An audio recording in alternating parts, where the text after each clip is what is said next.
인천의 작은 나루터였던 제물포는 어떻게 교역과 문화의 중심지가 되었을까? 어떻게 한국 선교의 출발점이 되었을까?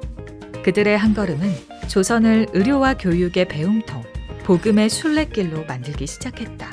복음은 늘 그랬듯 가장 낮은 곳에서부터 시작된다. 한겨울 속 조선의 봄이 찾아온 것이다.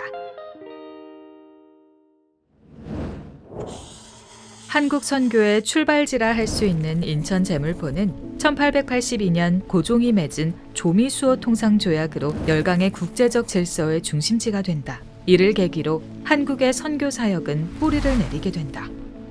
역사적 아이러니 속에서 복음의 씨앗이 뿌려졌던 것이다. 당시 종교 전파에 거부감이 컸던 조선에게 선교사들은 두 가지의 약속을 하게 된다. 제물포는 격동기의 조선과 세계를 잇는 통로가 된다. 이 여정의 안내를 맡았던 파란 눈의 순례자들. 이들의 여정은 낡은 책 한 권으로부터 시작한다. 이 한 권의 책은 요코하마에서 유학 중이던 한 조선인이 번역한 마가복음서였다.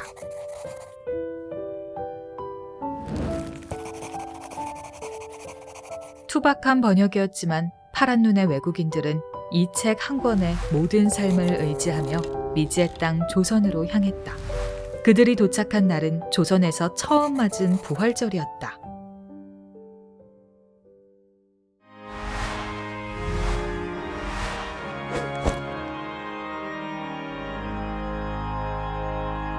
선교 100주년을 기념해서 세운 탑인데요. 일본에서 타고 왔던 그 배는 여기까지 못 오고 작은 거룻배라는 데로 갈아타고 여기쯤에서 내렸다. 장로교하고 감리교하고 재밌는 싸움인데 한국 땅에 발을 누가 내디뎠을까?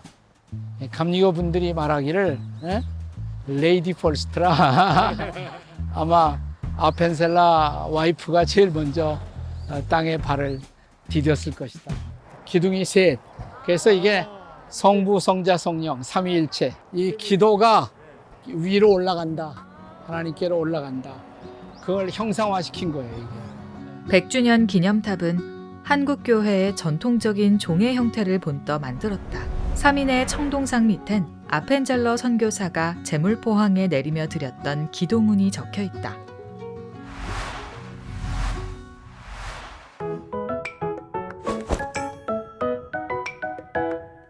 (1884년 6월 24일) 일본 감리교 책임자 맥클레이가 한국에 와서 고종 황제를 만나요. 고종이 교육과 의료만 해라, 그렇게 하겠다, 그 약속을 한 거예요. 얼마 되지 않아서 84년 9월 20일에 알렌이라는 분이 행정 책임자로 서울에 와서 이분이 정착을 하게 됩니다. 85년 5월에 스크랜턴 어머니와 아들이에요. 그래서 이 어머니는 메리 스크랜턴인데 한국의 이화학원, 이화여자고등학교, 이화여자 대학교를 세워요. 선교사들 가운데도 자기를 파송했던 나라의 정치적인 이득, 경제적인 이득에 편승해서 행동을 했던 선교사들이 없었던 건 아니에요. 그러나 또 많은 선교사들은 제국주의적 관심과 상관없이 그분들은 순수하게 이 땅의 사람들에게 복음을 전하자. 또 와서 민족의 국경의 경계를 뛰어넘어서 이 나라를 사랑하게 되고 또 이 나라를 위해서 그들이 희생도 하게 되고 우리가 억압받고 있는 현실을 전 세계에 알리게 되고 한국 민중의 편에 서게 되고 그걸 기독교적으로 말을 한다면 모든 것이 합력해서 선을 이룬다. 처음에는 악한 목적으로 시작을 했어도 하나님은 그것을 선한 목적을 이루는 데 쓰신다. 바로 그것이 역사의 어떤 아이러니이고 신비가 아닐까라는 생각을 합니다. 여러분이 있는 이쪽이 다 바다고 우리는 육지에 있고, 그래서 작은 거룻배가 이 앞에까지는 아마 왔을 것이다. 변화란 주변에서부터 시작해 중심부가 바뀌는 과정이다. 봄의 새싹들이 자라기 시작한 것이다. 국제화의 질서에 순응할 수밖에 없던 조선은 불평등 조약서 속에서 복음의 씨앗을 발견한다. 그러니까 한국 최초의 순교자라고 불리워지는 타마스 선교사도 그 동인도 회사의 배를 타고 처음에 한국에 왔거든요. 그 당시 영국이나 뭐 미국, 프랑스, 뭐 또 화란 이런 나라들의 이 동아시아에 대한 관심은 경제적 이득을 얻고자 하는 관심인 게 사실이에요. 제국주의적인 착취가 피선교국에 있었다고 말하는데 그건 역사적으로는 사실이죠. 그런데 아이러니컬하게도 그때 복음을 듣지 못한 나라 사람들에게 복음을 전하고자 하는 선교사들이 이러한 무역회사의 배에 같이 배를 타게 되고 선교사들이 길잡이로 통역으로 이렇게 고용되어서 오기도 했단 말이죠.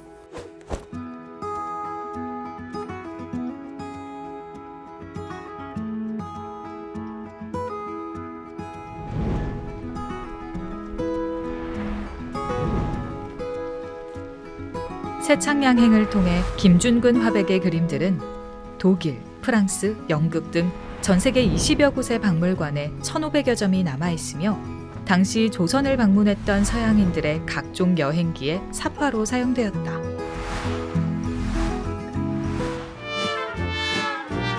최초라는 수식어가 제물포만큼 잘 어울리는 지역도 없을 것이다.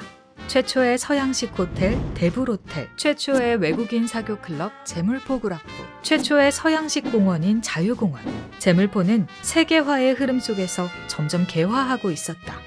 대불호텔, 그곳은 홀이라는 사업가가 자기 집 가옥을 개조해서 만들었던 유일한 서양식 호텔이었다고 그래요. 아펜셀러는 6일이나 7일 거기서 머물렀던 것으로 보여지고요. 일기를 남깁니다. 영어를 한 사람이 있어서 불편이 없었다. 그리고 언더우드는 그래서 우마차를 타고 거기서 12시간 걸리는 한양으로 떠나가게 되는 것이죠. 그들의 최종 목적지는 조선 정부가 있는 한양이었다. 갑신정변으로 한양의 정세가 복잡하고 위험했지만 언더우드는 개의치 않고 이튿날 한양으로 향했다. 하지만 아펜젤러는 아내의 임신으로 인해 망설였다.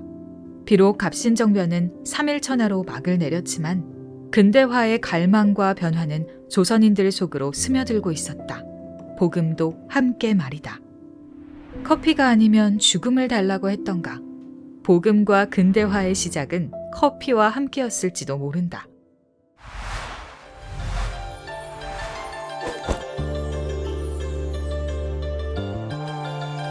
오래된 세월만큼 변하지 않는 것은 복음과 진리와 그리고 자장면의 맛일 것이다. 자장면이든 짜장면이든 일단은 먹어야 선교도 하지 않겠는가. 한국식 짜장면의 원조가 바로 이곳이에요. 여기도 이제 부둣가인데 여기서 일하던 사람들을 대상으로 중국식에서 쓰는 소스를 구하기 어려워갖고 춘장을 썼어요. 근데 그 춘장이 독특하게 한국식 짜장면의 맛을 낸 거지. 선교사님들도 이곳에 처음 제물포에 왔을 때 이런 한국식 짜장면의 맛을 보고 한국 음식을 좋아하기 시작한 그런 의미 있는 곳이죠. 맛있게 드세요.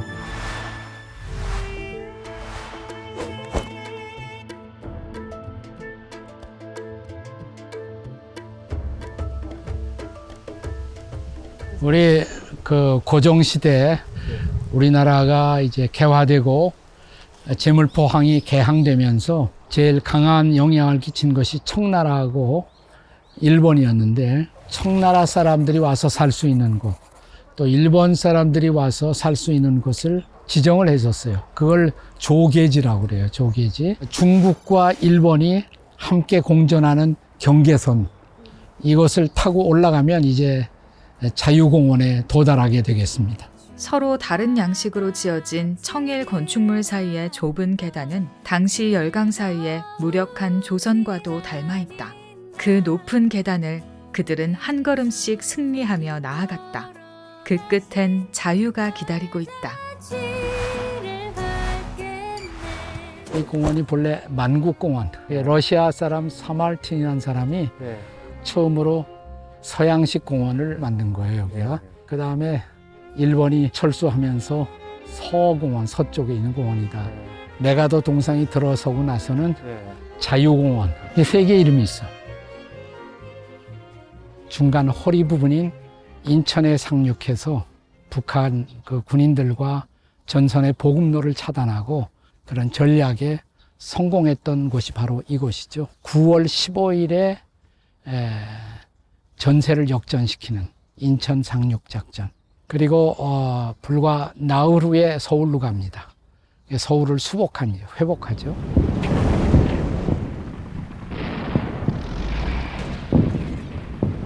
메가더 장군은 아주 훌륭한 그리스도인이었어요. 그 메가더 장군의 자녀들을 위한 기도. 제가 미국에 공부하면서 그 기도문을 처음 발견했어요. 너무 좋아갖고 그 기도문을 들고 한국에 들어왔어요. 그리스도인들의 롤 모델이기도 하고 이런 분들에게 빚지고 있는 우리 민족이란 말이죠. 물론 우리 한국 남한에도 일부 메가더 장군의 역사를 반대하고 지우려고 하는 분들이 있는 것이 사실이에요.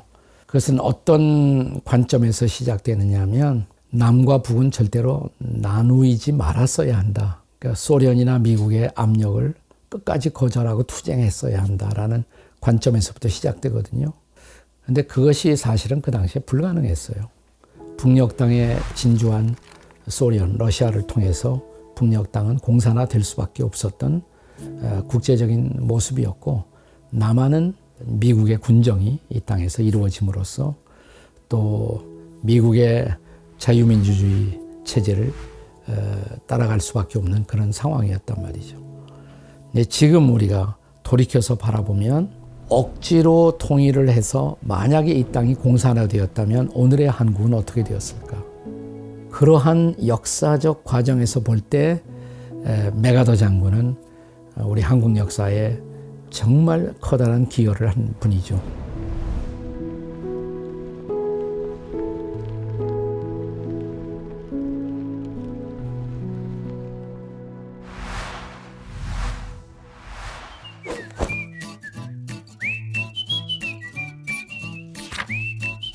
제물포 구락부는 개항이 되고 외교 사절들의 친교 구락부, 여기서 물물 교환이 이루어지고 국제적인 친교가 이루어지기도 한 역사적인 장소죠.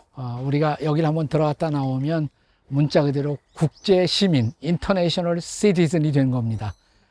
국제 시민이 된 걸 축하합니다. 세창양행의 무역업 계약을 비롯하여 다국적 시민들의 문화 경제 교류의 장이 되었던 곳이 바로 제물포 구락부였다. 현재는 여러 드라마의 촬영장으로도 유명하며 과거와 현재가 공존하는 복합 문화 공간으로 변모하였다.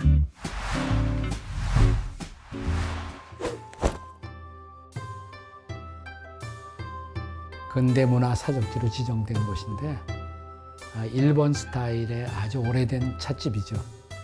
보시는 것처럼 이렇게 다다미 방으로 되어 있고 또 이 집에 유명한 것이 단팥죽 그리고 카스테라.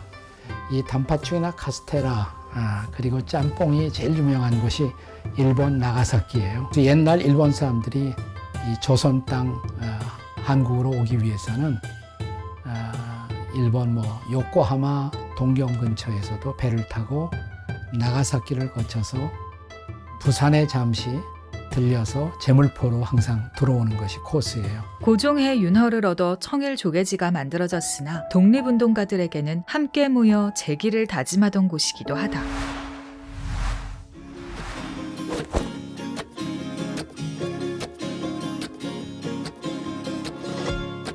선교사의 타이틀을 가지고 한국 최초에 도착하신 헨리 아펜셀라 선교사님, 갑신정변 때문에 서울로 못 올라가시고 일본으로 일단 돌아가요. 그리고 6월에 다시 오시죠. 38일, 39일 이 지역에서 머물면서 전도도 하시고 또 그때 만복의 근원 하나님 올겐을 처음 연주하셨다는 그런 기록이 남아 있거든요. 한양으로 올라간 아펜젤러는 복음의 첫걸음 제물포를 잊을 수 없었다.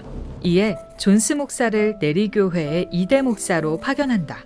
존스 목사는 제일 먼저 교육사역의 일환으로 최초의 근대 교육기관인 영화학교를 설립한다.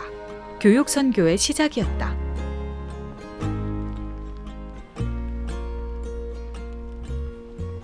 김기범 목사와 내리교회의 애비청년회는 항일운동에도 적극적이었다. 복음의 사역은 비단 교육에서만 멈춰 있지 않았다. 상록수의 실제 모델인 최용신과 대한민국 임시정부의 주석 김구 선생 역시 애비청년의 출신이었다. 존스 목사님 또 김기범 목사님의 역사를 거기서 보았는데 이제 그분들이 개척하고 열심히 이제 섬긴 결과로 이제 교회당을 짓게 돼요. 전쟁 거치고 하면서 무너졌던 것을 복원한 것입니다. 제물포 웨슬리 예배당 이렇게 불렀던 거예요. 옛날 교회 형태가 어떤 형태였는지 알 수가 있죠. 우리나라에서 최초로 이민의 역사가 시작된 것이 바로 이 교회예요. 존스 목사님, 이 교회 목사님이 교우들에게 이제 이민 가겠느냐, 가면 이런 기회가 있다 이렇게 설명을 해갖고 102명이 모두 응답해갖고 떠나게 되는데 그 중에 50명 정도가 이 교회 교인들, 절반 이상이죠. 이민의 역사를 개척했다고 할 수가 있어요. 그들의 주된 노동은 사탕수수 재배였고 그들이 힘들게 번 돈은 독립운동의 자금과 교회 건립에 사용되었다. 파란 눈의 복음 전파는 마침내 조선인들의 선교 사역에도 꽃을 피운 것이다. 또한 그들은 교육 사업과 선교 지원에도 자금을 아끼지 않았다. 그 열매가 인하대학교의 설립이다. 교명 인하는 인천에서 하와이까지라는 뜻이다. 목사님, 선교사님들이 하와이 이민에 동의를 했고 또 추진을 했고 그리고 그 이민은 상당히 성공적이었다고 생각을 해요. 이승만 박사가 하와이 쪽에 4개의 교회를 세웁니다. 교포교회. 그래서 그것이 독립운동의 모체가 되고 발판이 되기도 하거든요. 역사의 아이러니죠, 그것도.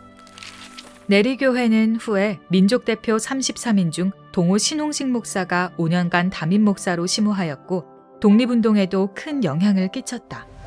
그들이 뿌린 작은 씨앗들이 열매를 맺게 된 것이다. 낡은 책 한 권에서부터 시작된 이들의 선교 여정은 한국의 교육 사업과 의료 사업, 그리고 독립에까지 큰 영향을 끼쳤다. 파란 눈의 젊은 선교사들은 절망의 나라를 위해 미랄이 된 것이다. 지금도 그 싹은 성장하며 큰 열매를 맺고 있다. 봄날에 시작된 그들의 사랑은 지금도 우리 마음속 깊이 기억되고 있다. 그들의 끝이 곧 우리의 시작이다. 아까 제가 그 뜻으로 본 한국 역사를 쓴 함석헌 선생 이야기를 했는데 그분이 조크처럼 자주 한 얘기가 있어요. 조선이라는 역사는 세계 역사의 맨 끝에 서 있는 마지막 말단에 서 있었던 그런 민족이다. 그러나 그것이 오히려 우리 민족에는 새로운 기회다. 쭉 서 있는데 뒤로 돌아 앞으로 까타면 제일 끝에 서 있던 우리가 제일 앞장을 서는 민족이 될 수가 있다. 라는 얘기를 그분이 조크처럼 많이 하셨어요.